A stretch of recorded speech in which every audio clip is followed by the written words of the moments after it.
السلام علیکم ورحمۃ اللہ وبرکاتہ۔ 30 دنوں میں 30 عمل ویڈیو کی اس سیریز میں خوش آمدید، استقبال، مرحبا۔ اللہ تعالیٰ ہمیں اعمال میں مخلص بنائے اور ہماری کوششوں کو قبول فرمائے۔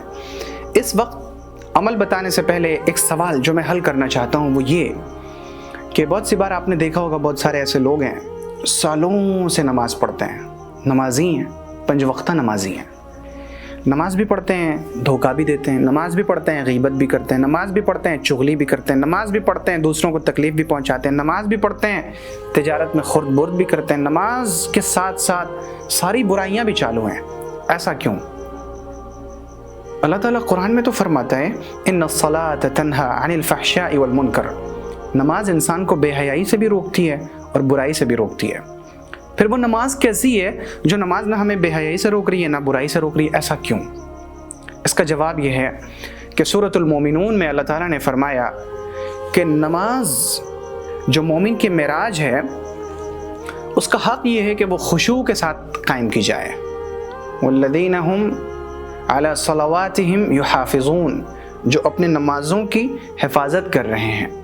کیسے حفاظت کر رہے ہیں؟ خشوع کے ساتھ، یعنی جب آپ نماز کے لیے کھڑے ہو نا تو آپ کی کیفیت ہونی چاہیے کہ میں اللہ تعالیٰ کے لیے نماز پڑھ رہا ہوں۔ اب یہ کیا بات ہوئی کہ آپ آئے، بس نیت باندھی اور بس آٹومیٹڈ سسٹم شروع ہو گیا؟ یعنی جیسے ایک پائلٹ جب ہوائی جہاز کو چلاتا ہے تو ہوائی جہاز کے کچھ سسٹمز ایسے ہوتے ہیں کہ وہ آٹو پائلٹ پہ ڈال دیا جاتا ہے، وہ خود کار طریقے سے یعنی چیزیں جاری رہتی ہیں، اس میں کچھ کرنا نہیں پڑتا۔ بہت سی مرتبہ ایسا مرحلہ آتا ہے۔ تو ہماری نماز میں جو مرحلے آتے ہیں، بس ہم نے نیت باندھی اور بس آٹو پائلٹ پہ چلے گئے ہم خود سے۔ اب سورۃ الفاتحہ بھی نکلی، سورہ بھی مل گئی، رکوع میں بھی چلے گئے، تسبیحات بھی ہو گئیں، پھر رکوع سے اٹھ بھی گئے اور یوں سلام ہم نے پھیر دیا اور بس نماز جو ہمارے کاندھے پہ آئی تھی وہ بیچاری اتر کے سائڈ لگ گئی کہ ہاں نماز ادا ہو گئی۔ یہ نماز نہ بے حیائی سے روکے گی نہ برائی سے روکے گی۔ 30 دن میں 30 عمل۔ آج ہم سیکھیں گے خشوع۔ خشوع کیسے پیدا ہوگا؟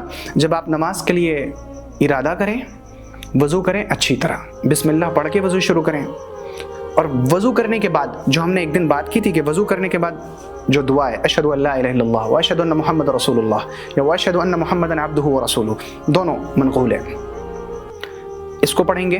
پھر جب ہم نماز کے لیے کھڑے ہوں گے ایک تصور کریں گے۔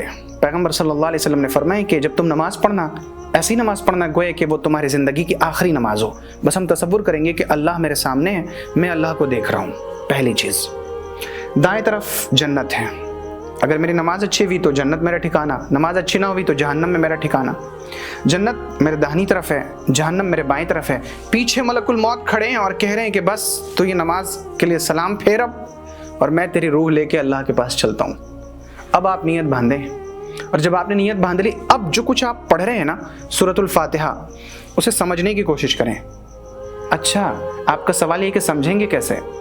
بھائی نماز سے ہٹ کے، یعنی عام زندگی میں کم از کم نماز کے ترجمے کو تو ہم سیکھیں گے، کم سے کم قرآن شریف کو ہم اس کے معنی کے ساتھ نہیں سمجھ پا رہے ہیں، لیکن نماز میں جتنی چیزیں پڑھی جا رہی ہیں 5-10 صورتیں، ان کے معنی کو سمجھ لیں تاکہ جب ہم نماز میں کھڑے ہوں، جب ہم پڑھیں الحمدللہ رب العالمین، تو پھر ہمارے ذہن میں آئے کہ تمام تعریف اس اللہ کے لیے ہے جو تمام جہانوں کا رب ہے۔ اور جب بندہ یہ کہتا ہے، اللہ تعالیٰ فرماتا ہے حمدنی عبدی، میرے بندے نے میری تعریف کی۔ تو جب اس طرح سے ہم نماز پڑھیں گے کہ ہم چیزیں پڑھ رہے ہوں اور ہمارے ذہن میں استحضار ہو رہا ہو، جب ہم کہیں نا سبحان ربی الاعلیٰ، تو وہ دل سے نکلے کہ میرا رب جو بلند و بالا ہے وہ بڑا پاک ہے، تو یہ چیز ہمارے دل سے نکلے، یہی تو ہے خشوع کی اور خضوع کی کیفیت۔ اس طرح سے جب ہماری نماز ہوگی، ہماری نماز ہمیں بے حیائی سے بھی روکے گی اور برائی سے بھی روکے گی۔ تو ہم آج یہ سیکھ رہے ہیں کہ نماز میں خشوع اور خضوع کیسے قائم کیا جائے۔ اس کے علاوہ ضمنی طور پہ اس چیز کو بھی پیش نظر رکھیں کہ نماز میں شیطان وسوسے ڈالتا ہے، تو ان وسوسوں سے بچنے کے لیے سب سے پہلے تو وضو اچھی طرح سے ہو، اور جب ہم نماز میں چیزوں کو مستحضر کر کے یعنی حاضر کر کے اپنے دماغ میں موجود کر کے پڑھیں گے نا، پھر شیطان کو موقع نہیں ملے گا۔ شیطان تو اس دماغ میں آتا ہے جو خالی ہوتا ہے۔ جب ایک دماغ میں اللہ تعالیٰ کی عظمت، اس کی کبریائی چل رہی ہو، شیطان بولے گا کہ یہ تو پہلے سے ہی اللہ تعالیٰ کے بارے میں سوچ رہا ہے، اس کے پاس کیسے جائیں۔ وہ نہیں آ سکے گا, وہ نماز میں خلل نہیں ڈال سکے گا. تو ہم انشاءاللہ آج سے جو نماز پڑھیں گے خشوع خضوع کی کیفیت والی نماز ہوگی. قبول ہے آپ کو؟ تیار ہیں آپ اس کے لیے؟ اگر تیار ہیں تو کمنٹ باکس میں ضرور بتائیں, اپنی رائے سے ہمیں نوازیں. اور جب یہ کیفیت پیدا ہو جائے تو آپ کمنٹ آ کے ضرور کریں کہ الحمدللہ یہ کیفیت حاصل ہو گئی. اللہ تعالیٰ کی امان میں رہیں. السلام علیکم ورحمۃ اللہ وبرکاتہ. اگر آپ کو یہ ویڈیو پسند آئی ہو تو ویڈیو کو لائک کریں اور شیئر کریں, اور چینل کو سبسکرائب کرنا ہرگز نہ بھولیں.